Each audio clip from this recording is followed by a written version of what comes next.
never slow up, no I don't take shit. I got no love for the fakeness. If you wanna play tough and wanna hate this, I'll always show up.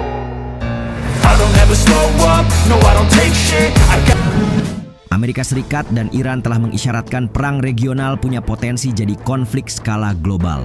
Sebelumnya, Donald Trump memastikan gencatan senjata yang sifatnya sementara akan berlanjut dan oleh Iran ancaman itu ditanggapi dengan kesiapan penuh.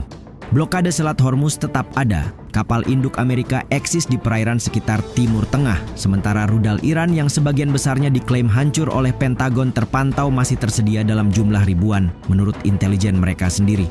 Apakah berarti keduanya siap untuk pertempuran lebih besar? Video berikut akan mengungkap kesiapan Iran, pantauan intelijen Amerika, serta potensi kehancuran yang mungkin lahir dari sini.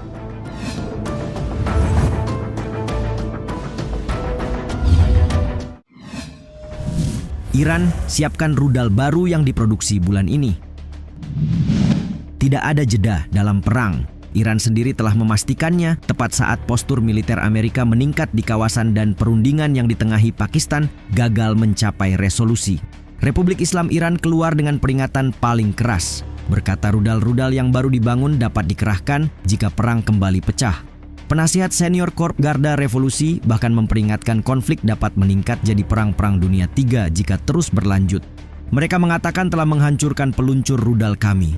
Kami dapat memproduksi peluncur di bengkel logam manapun.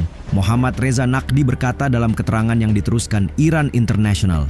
Ia sekaligus mengisyaratkan kesiapan Iran untuk mengerahkan senjata yang baru diproduksi dalam pertempuran, di mana rudal dan drone yang dimaksud adalah produksi hingga April 2026, menepis klaim bahwa kemampuan peluncuran negaranya telah dihancurkan. Terbaru, Komandan Angkatan Udara Garda Revolusi Majid Mousavi mengisyaratkan Iran kini memperbarui dan mengisi kembali peluncur rudal dan drone-nya dengan kecepatan lebih tinggi daripada sebelum perang dengan Amerika dan Israel. Melansir Al Arabiya, pernyataan Mousavi dibagikan bersama cuplikan video yang memperlihatkan dirinya memeriksa fasilitas rudal bawah tanah. Lokasi tidak disebutkan, tetapi di sana terlihat drone, rudal, dan peluncur di dalam fasilitas bawah tanah serta peluncuran rudal di darat.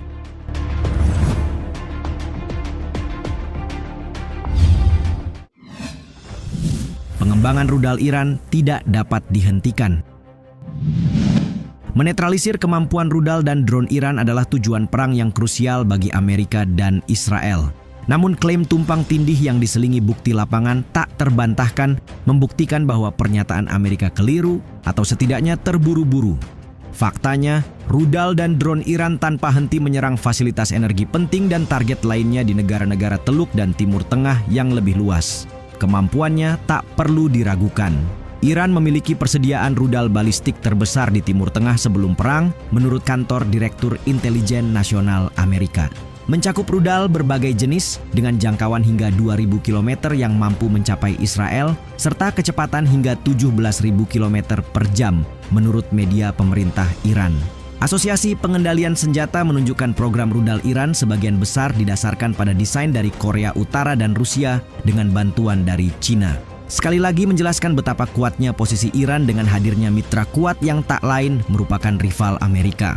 Kapasitas ini kemudian didukung dengan keberadaan situasi rudal. Sebagaimana Modern Diplomacy mencatat, Iran setidaknya memiliki 5 kota rudal di berbagai provinsi, termasuk Kermansyah dan Semnan, serta di dekat wilayah Teluk. Meski frekuensi serangan rudal dan drone Iran menurun, efek kehancuran yang dihadirkan tetap saja gagal meredam kekhawatiran negara-negara Teluk.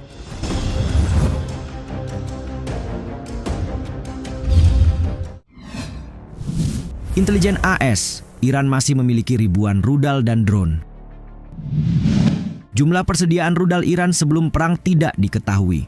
Militer Israel memperkirakan angka sekitar 2.500, sementara analisis berbeda menyebut jumlahnya bahkan mencapai 6.000 unit. Benar bahwa Amerika mengklaim program rudal Iran melemah, namun laporan intelijen menunjukkan ribuan rudal dan peluncur tersembunyi masih beroperasi. Menurut penilaian intelijen Amerika yang dipublikasikan New York Times belum lama ini, Iran masih memiliki cukup rudal, peluncur, dan drone untuk mengancam pelayaran di Selat Hormuz. Di hadapan anggota parlemen pada Kamis 16 April, Direktur Badan Intelijen Pertahanan, Letnan Jenderal Korps Marinir James Adams, berkata Iran masih menyimpan ribuan rudal dan drone serang satu arah yang bisa menimbulkan ancaman bagi pasukan Amerika dan sekutunya di Timur Tengah. Menurut penilaian yang mengutip para pejabat, Iran mempertahankan sekitar setengah dari peluncur rudalnya saat gencatan senjata. Kemudian di hari-hari berikutnya, muncul sebuah laporan yang menyebut Iran telah memulihkan sekitar 100 sistem tambahan yang disembunyikan di gua-gua dan bunker, serta meningkatkan kapasitas peluncur operasionalnya menjadi sekitar 60% dari tingkat pra-perang. Penilaian ini muncul setelah pasukan Amerika dan Israel melakukan pengeboman selama berminggu-minggu, sembari berjanji akan melanjutkannya demi menekan posisi Iran.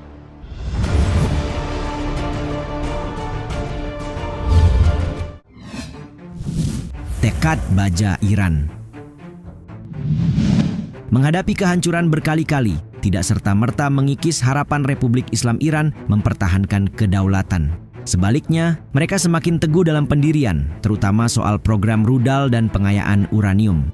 Amerika Israel bisa saja punya teknologi, tapi tekad yang tertanam di hati penduduk Iran nilainya tak terhitung, melampaui semua jenis amunisi yang berada di gudang persenjataan Amerika. Panglima Angkatan Darat Iran, Mayor Jenderal Amir Hatami, menegaskannya pada Jumat 17 April bertepatan dengan Hari Angkatan Darat Nasional.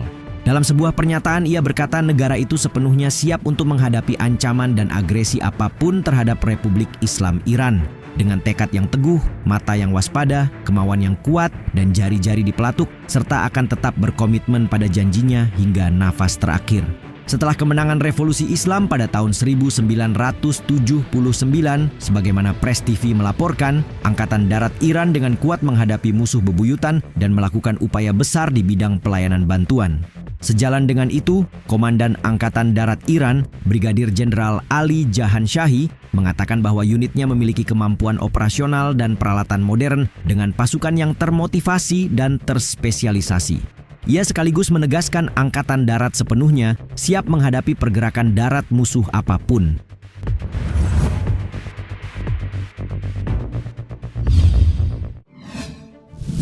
Ancam AS jika buat kesalahan sekecil apapun.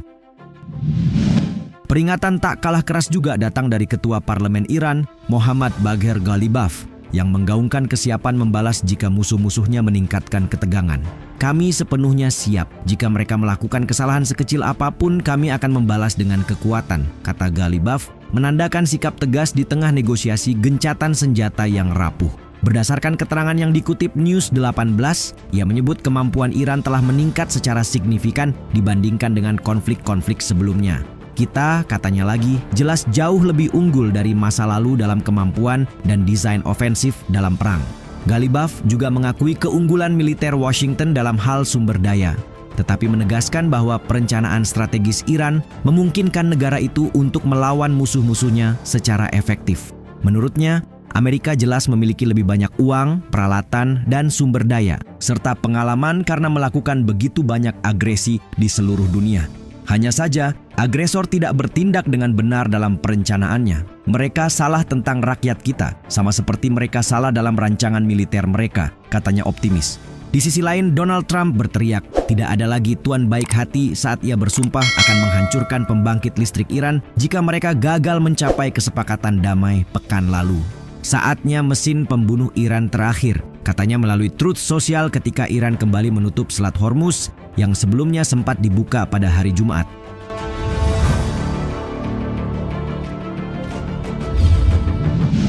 Lantas, siapakah di antara keduanya yang bakal mewujudkan tujuan perang lebih dulu? Mungkin sebelum jawaban ditemukan, ada pengorbanan berdarah-darah yang taruhannya bukan sekadar nyawa, tapi juga stabilitas regional yang mengancam perdamaian dunia.